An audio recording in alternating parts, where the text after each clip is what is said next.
Wow, it's happening. The smiles on the faces of Agam Berger's family as, you know, her friends see her, this soldier that was a spotter. She was on the lookout cameras, probably one of the first people to encounter the massacring Hamas on the 7th of October 2023.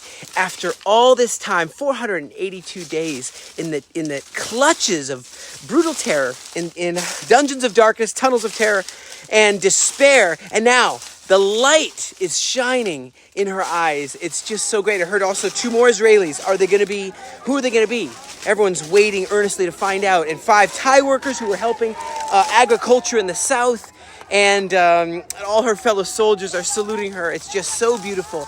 And Prime Minister, he says the government of Israel embraces Agam Berger and, you know, stands with her as an IDF soldier. And her family, I'm sure, just head over heels. She's a 20-year-old Jewish girl from Holon, and she was serving in the Nahal Oz military base when October 7th massacre happened. And you want to talk about irony? The sign that the Hamas put behind her is so ironic. You know, these terrorists that held this innocent young woman against her will, and it says there, we, the oppressed, are standing against the Nazi Zionists. It's just, who could believe these murderous terrorists? Isaiah 5:20 comes to mind. Woe unto those who call evil good and good evil, who put darkness for light and light for darkness, who put bitter for sweet and sweet for bitter. You know, the IDF, that's me, that's the Israeli government, also is absolutely committed to bring all of them back. And just like Amos chapter 9:14, I will return the captivity of my people Israel. And you got these alarms. I guess it was a false alarm in northern Israel, but you got these alarms going off still. And are we about to face Iran head on? Is that what's next? What's going to happen? Is there normalization with Saudi Arabia coming?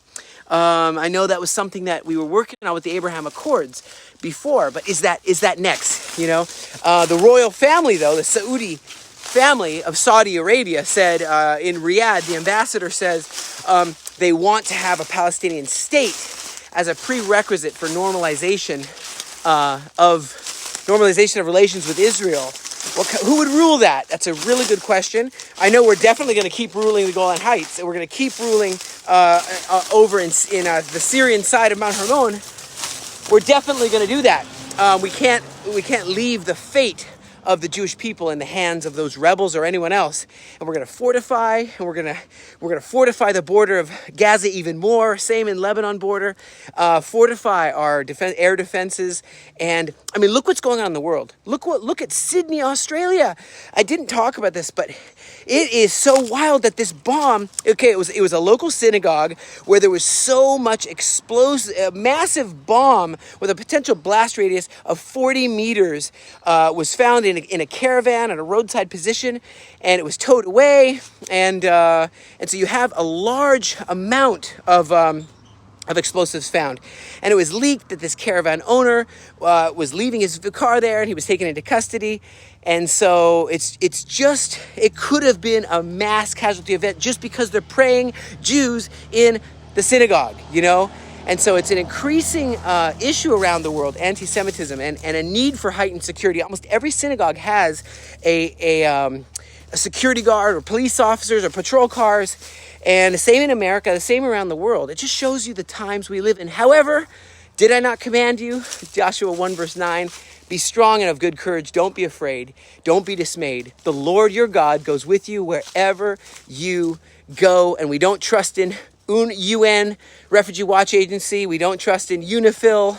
We can't trust in anyone except the Lord God. And I think of these trees. I think of fruit.